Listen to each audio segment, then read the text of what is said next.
All right, welcome everybody. This is our session on gamified classrooms, part of our gamification series. I see a few familiar names from our escape room day. So welcome back. Happy to have you guys back.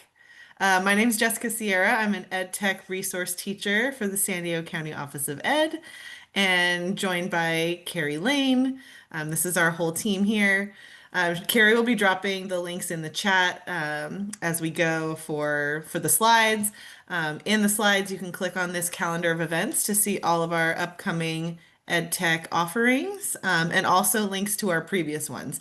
So if you missed, for example, the escape room, you should have some resources there. We get the recordings up as quickly as we can, but we also link the slides and all the resources there as well.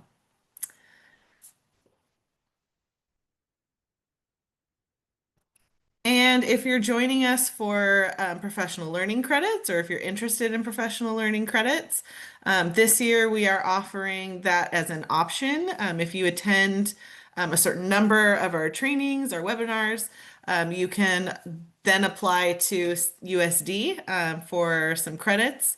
And for that whole process, it's linked below. Basically, you attend one of our sessions, sign in here, and then there's a short form reflection. And at the end of, what was it, Carrie, 13? We always forget the number, but it's in the I information do there. believe it's 13. I'm pretty sure it's 13. After 13 hours, you're able to apply for 1 credit at USD. So check that out if you're interested in that. Our mission today, so our whole webinar is going to have some gamification terms in there since we're talking about gamification. Our mission today is to unearth some power-ups and mechanics that transform classroom learning into an epic adventure, and to start your lesson design quest by aligning gamified challenges with those academic standards and purpose. And Jessica, can I just jump in for a second? We'd love to hear from you in the chat about just why you came to this session. Are you thinking about gamifying your classroom? Do you already do some gamifying of your classroom? What's your level of experience and interest in gamification?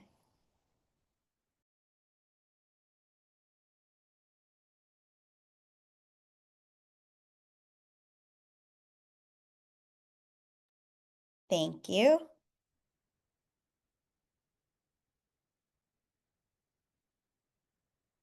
Excellent.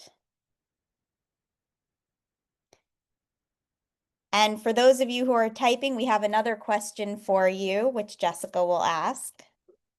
So just a little icebreaker. What is your favorite game and why? What kind of game is it? What is it about games that keep us coming back for more? Could be video games if we've got some gamers out there, but could be like your favorite board game that you like to play with your family, or something from your childhood that just brings back good memories.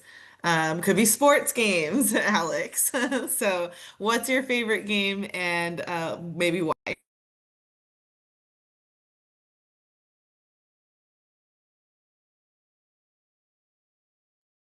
Excellent. It's always also nice for us to see what games people like because sometimes we know them, sometimes we don't. But we actually are teaching a course right now on gamification to middle school students, and most of their favorite games were all video games. So it's nice for us to see some traditional games and brain games, sports games, VR games. Nice.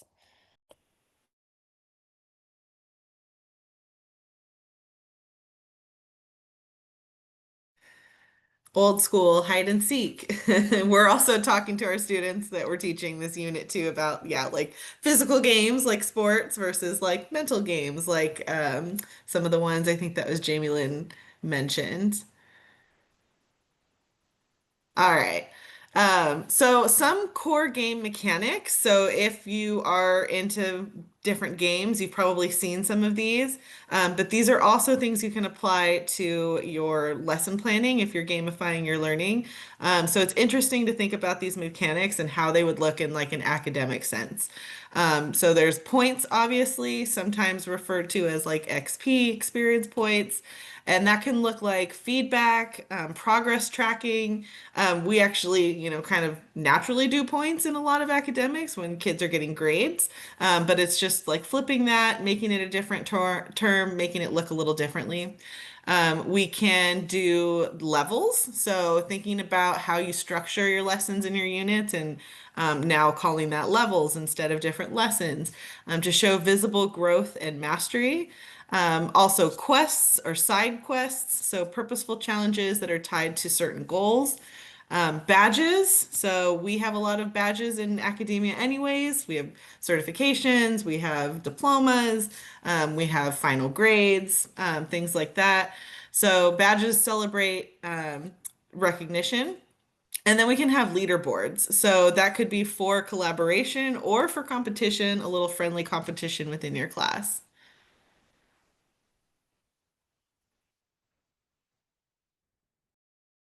All right, so our question for you in the chat, or feel free to unmute. Why do you think it's important to gamify learning? You're all here, so you're at least somewhat interested in the idea of gamifying learning. Anyone want to share?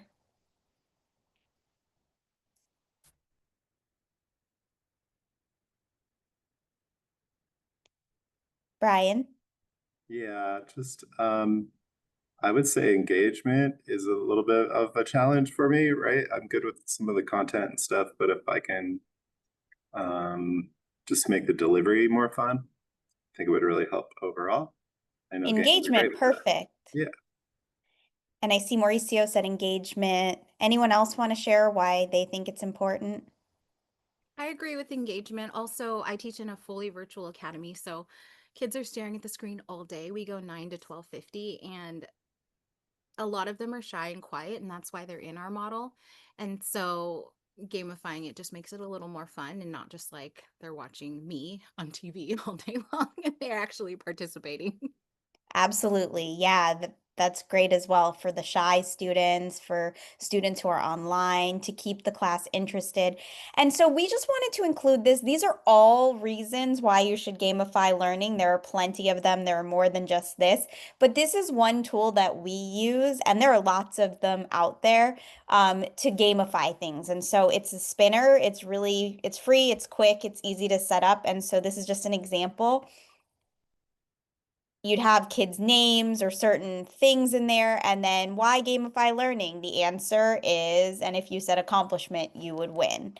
And so just kind of fun little things. So we thought we'd put that in there. We have lots of these different little ones that we use as our random points generators when we're kind of tracking leaderboards and things like that. So let us know. We can kind of show you some of those at the end if we have time. If not, just remind me and I'll put in some links for you. All right. All right, so this is sort of a process you can use for planning how to gamify your learning. Always, number one, start with the learning outcomes, connect it to your standards, but then choose your mechanics. So think about what you want to incorporate.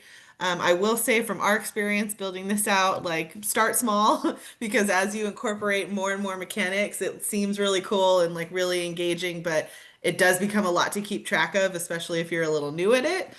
So start with one or two things, try it out. As your class sort of gets used to the idea of a leaderboard or the idea of levels, then you can incorporate something new after that. So start small, choose which mechanics you want to start with. It's really great to tie it to like some kind of narrative or theme, and Carrie's going to give you some cool tools to do that using some AI. But just creating this sort of like story around your mission or the quest really gets that buy-in from students beyond just like we're doing this activity. It's like now there's a story behind it. There's a narrative. There's this quest that you're going on together, even if it's just, an activity you've used before. Set up your feedback systems. So think about how you're going to construct those levels and what a leaderboard or how you're going to give feedback to the students around maybe points, or just what level or point they're at in the process. What is that going to look like so students know what to expect? If you've ever played a game before where you have kind of like no idea where it's going or how you're going to score anything, it gets really frustrating and it's really easy just to give up, and you kind of lose the magic of the gamification. So think about just like you would with like your rubrics, right? If you created a project, what's your rubric going to look like? What is your feedback system going to look like for your gamified unit? And then five is really kind of after the process. So just kind of reflect on what went well, what needs to be adapted, what would you do differently next time? What kind of things would you add? And so the first step is always, looking at those learning outcomes, connecting to the standards. Think about what the evidence of mastery is going to be, all typical things we do as teachers, right? Create acceptable performance levels. So that's another way that gamification can help students too. Kind of creating that basic level where they are getting something done, maybe like an extra good level where they're adding a little something different, and then just like an extreme amazing level where they can go above and beyond if they choose. So our example, we're going to use this example throughout the presentation based on a lesson around a mission to Mars. So this would be, I think this is like a seventh grade science standard about planets and kind of life science. What do we need to survive? What would a mission to Mars need to include as far as life support? So for our first step in the process, addressing those standards, is we're going to design a closed loop life support system that shows how matter and energy move through an ecosystem. This is a middle school, life science standard about ecosystems. So that's kind of where our examples grounding in the academics is going to come from. And then thinking about the points. So how are they going to be able to model um, how matter and energy move through an ecosystem? They're going to design this closed loop life support system for a Mars base. We've got a 0 XP point where they just make a basic diagram. It's kind of like your end of the rubric. So they're missing some pieces, but most of the important parts. Versus 5 XP, they're accurately modeling what we want them to model. And then a 10 XP would be like an amazing, overachiever that creates a very detailed model. But that could help some students strive to work a little bit harder because now there's like this point XP system tied to it that may have some rewards at the end. The other thing I will say about this is sometimes when you'll notice that we have the XP, so those points, but also if you tie in the kind of levels of career, it can be a really enticing way to gamify it too, especially if you have students who know what a baseline career would be. Or if, for example, we have in our building career cards and they have salaries associated with them. And if you start out with ones that have the lower salaries and they can see how they would move up and become that higher level, that can be really useful as well. Okay. And so for step two, you want to think about choosing your mechanics. And Jessica went over some of the different mechanics that you can have, whether you're choosing to have levels or points, or you're choosing to incorporate badges or leaderboards. We recommend, as we said before, starting small, 2 to 3 mechanics. Number one, because as you start out, you really want to see which ones are working and which ones aren't, which ones are too cumbersome.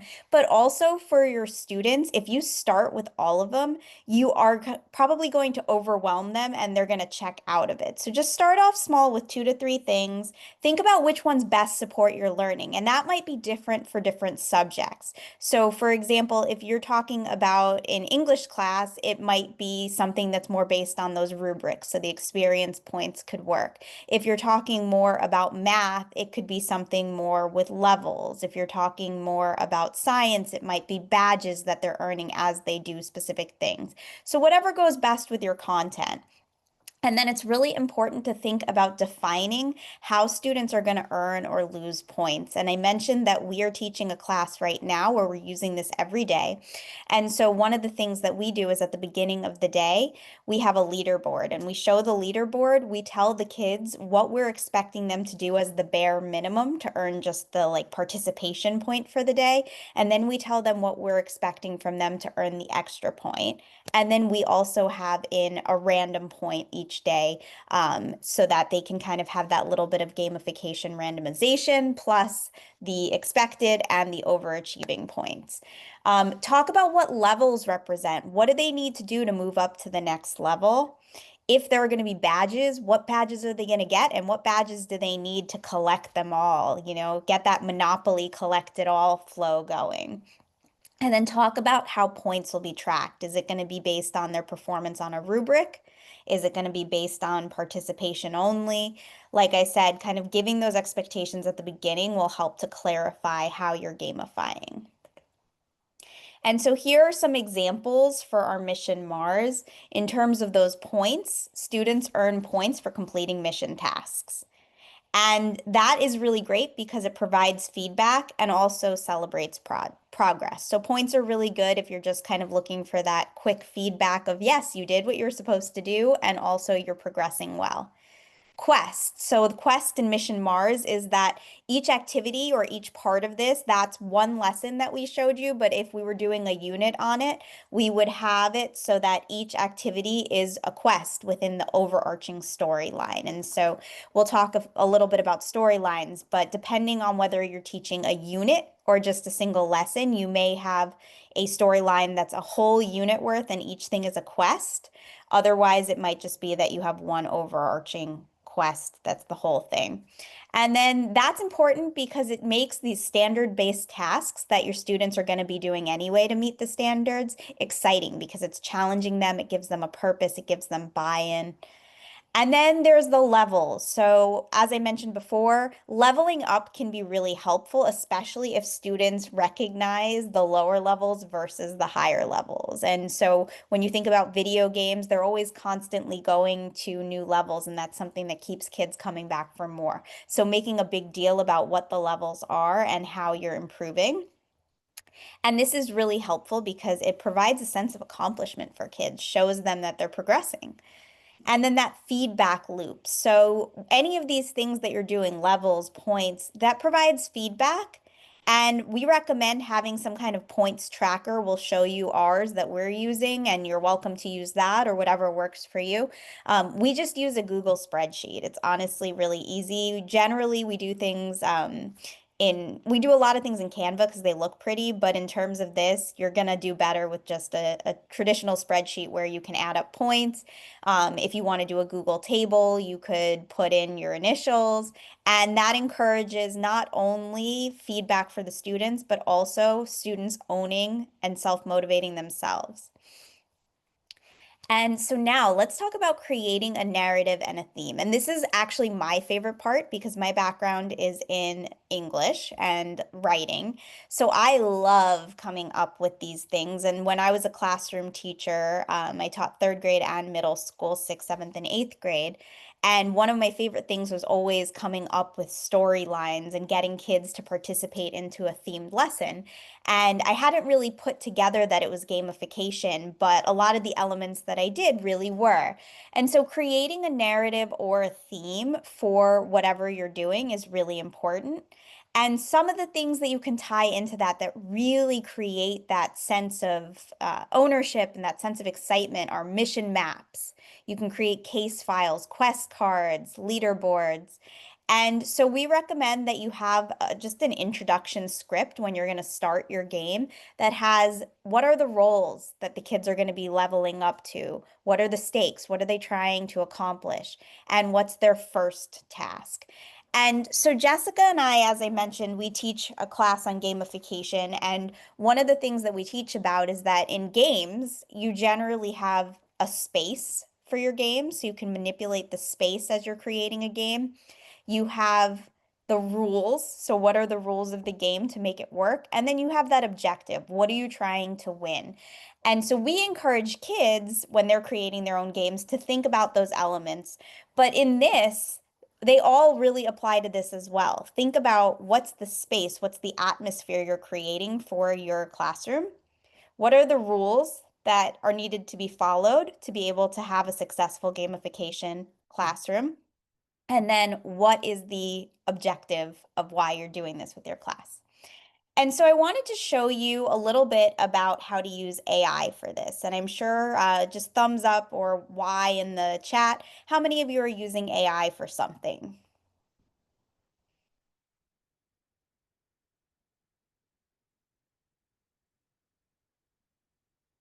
No thumbs up. Wow. Okay. Okay. Got a couple of thumbs up. So we sometimes use AI. We don't use AI all the time, but there are certain things that AI can be really helpful for. And whatever your preferred AI is, can be great for coming up with ideas for a narrative or theme. So you can absolutely go in and you can talk to AI about, I want to create gamification for my classroom. I want it to be about these standards. Can you give me 5 to 6 different scenarios? And then you pick which one you like. Once you have that, though, we have a tool that we really like. And so I shouldn't have gotten out of the slideshow quite yet, but using AI, this was the example that we ended up going with, which was the Mars research colony's life support system has failed and oxygen levels are dropping fast. As part of Crew 42, your mission is to design a self-sustaining ecosystem that recycles air, water, and nutrients to keep the colony alive. So, I prompted AI to give me, I think, 5 different things that related to the standards, and this is the one I like the best. But what I want to show you now is a program called InVideo. Has anyone heard of InVideo?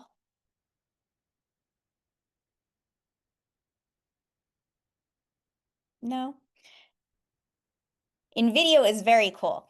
So what it is it is an AI platform where you go in, and I'm just gonna log into mine, and just like any other chat, you just copy in whatever text you want. So this is my AI generated overview of my game.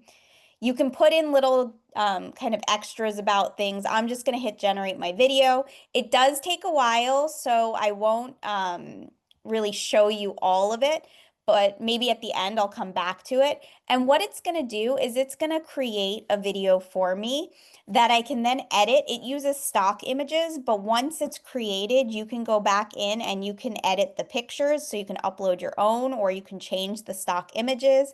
You can change the voices, you can change the wording. So there have been a couple now that I've done where I really didn't like the wording of one part. You can just change that. And so this will be working in the background, but we have some interns at our work and they created one for us. So I'm just going to hit play on this and make sure that computer sound is sharing. Let me check that.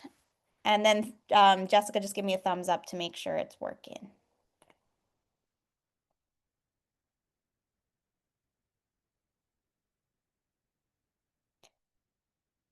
And Jessica, I might have to have you share. I feel like this one hasn't. Oh, there. Dust storm tore our dome. Life support's on life support.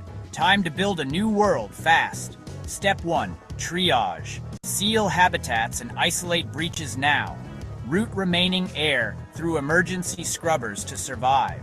Step 2. Modular green rings assembled fast now. Fast-growing algae tanks capture CO2 and produce oxygen. Stacked leafy crops provide rapid food and habitat. Step 3. Microbial recyclers process waste into useful materials. Sealed compost bioreactors turn waste into nutrients for plants. Methane capture converts gas into power and heat. Redundant solar arrays supply pumps and LED grow lights. Excess heat is routed to warm hydroponic bays. Closed-loop water systems condense breath and plant transpiration. Recovered water is filtered and cycled back for use. Matter and energy flow. Sunlight hits plants and algae. Plants and algae convert light into oxygen and biomass. Humans and decomposers consume biomass and recycle materials. Nutrients are released back into the soil and tanks. This cycle returns nutrients to plants, closing the loop. Fix it now. Grow it forever. Act fast. That's how Crew 42 keeps Mars alive. Dust storm. Okay, so that's an example. What he did was more of answering the question of how can we do this? So he did more of the student assignment, which you can have your students do as well. But we also use this a lot when we're creating that introduction of the quest. So you can use this as something where it gives an overview of the assignment and then what students are supposed to do.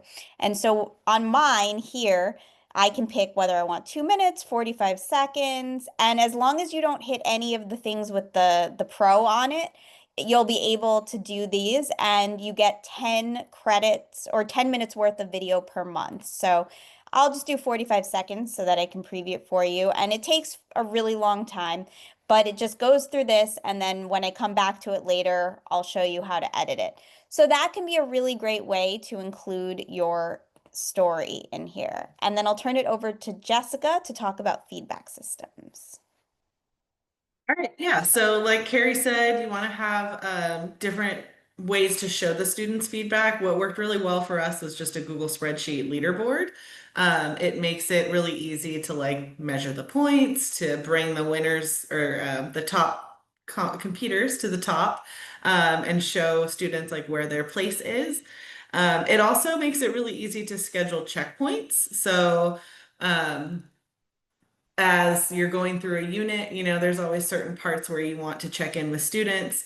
The feedback systems with gamification makes it like kind of like an interesting way for students to look forward to that feedback because they sort of have to complete something in order to move on to the next level. Make your feedback actionable. We all know that. So like one type of praise, one type of next step, and then try to build student reflection into feedback as well. So one point could be them doing their own self-reflection, and another point could be a peer reflection. And then the final point comes from you. So you can work things in like that. And breaking down feedback that we know of into something that looks gamified. Some immediate feedback is when students are earning points just for completing their tasks. Simple things like a check mark, your initial, potentially a digital badge if you're in like a virtual environment, just to show that something's been completed. Formative feedback is where you're adding a little more information about what you want to see coming. So they could do some kind of short reflection for this example in their crew log. Maybe you're adding information as the mission notes. And then summative feedback is at the end of their entire project.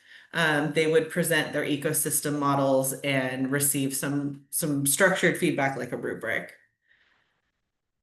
And then just I'm going to add one thing to the last slide. To sort of gamify it some more, we worked in things into ours that were kind of like what we referred to as bosses.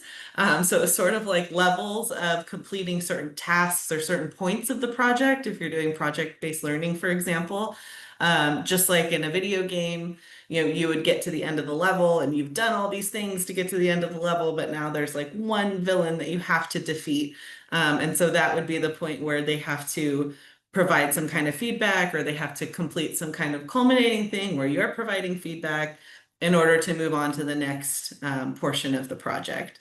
So things we already do, but just calling it something different, making it a little more fun. And then lastly, this is more for you, but can also be a student assignment, is to look back at what you've done, collect data from the students, reflect and adjust your process, what worked, what elements were maybe blocking learning for your students. So not all of them work well in different contexts.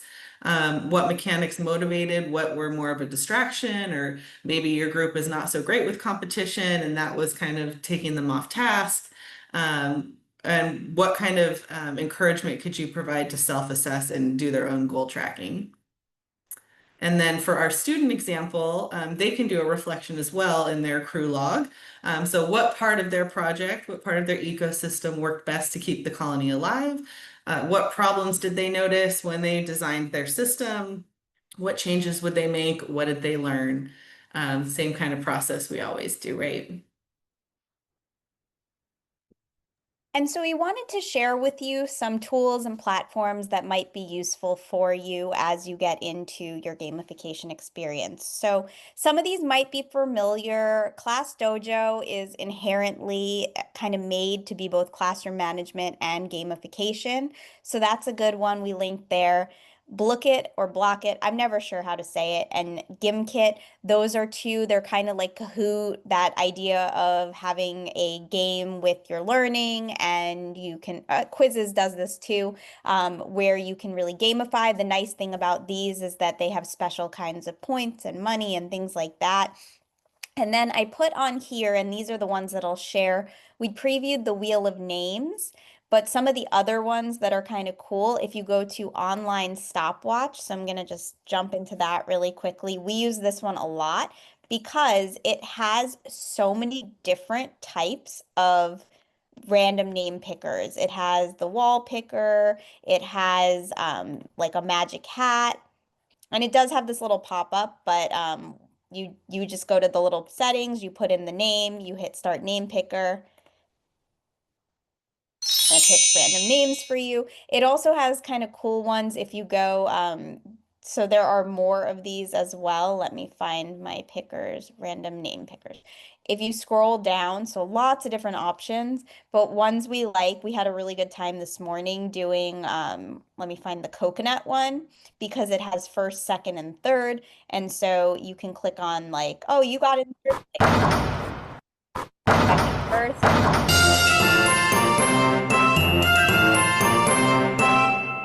And the other one that we found was really kind of cool is, let me just try to find it here. Some of these where you have like a skill that the kids are doing. So you have a kid come up and you hit ready, and then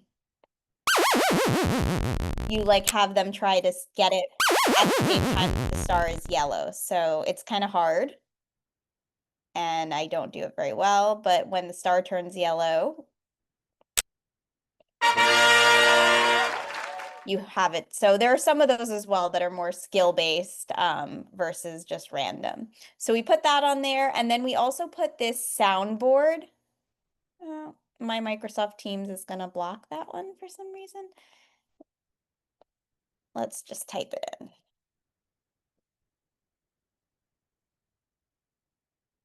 So it's just sound effects. Oh yes, Wayground is great too. Yes, thank you for sharing that. If you haven't checked out Wayground, which used to be Quizzes, they have some really good stuff, and their AI also helps you to create quizzes really easily. But so this one just has some sound effects like, and like things that you can kind of get to just enhance the gamification element by giving some sounds. And then if you're looking to create some content and you just want some tools that exist or are low tech, we've got Canva for quest cards. We'll show you an example of that after, or Google Docs. Leaderboarded.com for progress sheets. You can do that here, or you can just do Google Sheets, which we'll show you after. Same thing with sticker badges, Canva, Adobe Express, and then level charts. So you could do whiteboards, you could do Canva, or you could also just do the old classroom way of doing bulletin boards that have little trackers. So um, before we show you some examples of that, we also just always like to talk about equitable gamification. So one thing that you need to be careful of when you're doing gamification is that sometimes the same students will continue to win over and over again. And especially if you have students with exceptional needs, or you have students that don't speak the language, or you have students that just maybe are shy, you want to make sure that your gamification isn't excluding those students at the benefit of the students who are more outgoing or more competitive. And so you don't want to over compete. You want to make it so that students have that element of competition, but there are ways so that students can catch up, or alternatives to earn points that you know that certain groups can get. Making things more cooperative or shared goals. So you might not want to do one-on-one gamification, instead do things in groups, and that way there's more opportunity for students to help each other out. as I said before, the idea of students winning differently. So maybe not all of the points are awarded in exactly the same ways. So I do a lot of sessions on accessibility and UDL, and there are lots of ways that you could have a choice board of how things are submitted, and that still gets you points.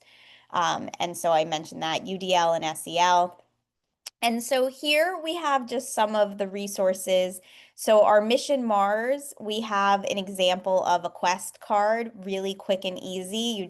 We took what we got off of AI and checked it over and put it onto Canva. We also have here is an example of a level up chart that we created in Canva. But now I want to show you our tracker leaderboard. And we put on here our original template, which is really useful. So we have our groups, and then we have the basic things that the groups are doing. So just creating a group name the first day got them a point. Then when they did a game design, they got a bonus. And then we have our spinners. And so it keeps going like that. But by the end, and so I'll just show you this because I think it's helpful to see how things change over time. Now we've gotten to the point where we now know our students, and we have a total points column. And now I've put it so that the leaderboard is up here so that it's really quick and easy to see. And as soon as I add a point to someone, and I'm just going to do it right here to team 1 so that I remember to take it off, it immediately updates the leaderboard. Team 1 now is updated. And so you can do it in whatever way you want. We found that it really helped to have this leaderboard here for the buy-in. And so we do have quite a bit of time actually. And we know that a lot of times when we tell people to take some time to work, they jump off, and that's totally fine if you want to. So if you do want to jump off, just remember if you're earning credits, there is the reflection form on the PowerPoint. But if you'd like to, I will be on, and we have some time for you to choose a topic that relates to your content, and then pick one game mechanic that you think you might want to add to start off. And we linked on here this gamification planning top worksheet. It is not ours. We went to South by Southwest this year, and we saw this session on gamifying your work, and we really liked this worksheet. So feel free to take this and use it to guide you, and maybe take about, we'll say about 15 minutes. And I'll be here just in the background. If you have any questions, I'll turn off the recording, and happy to help you. Otherwise, like I said, feel free to just take these resources as you want and work on it on your own time. The specific attendance form, yes, Brian, I will share that with you in the chat in just 1 second. So that is it. Like I said, I'll be on for the next 15 minutes. If anyone has questions, I'm going to pause that recording. And does anyone have any other questions before we just start working?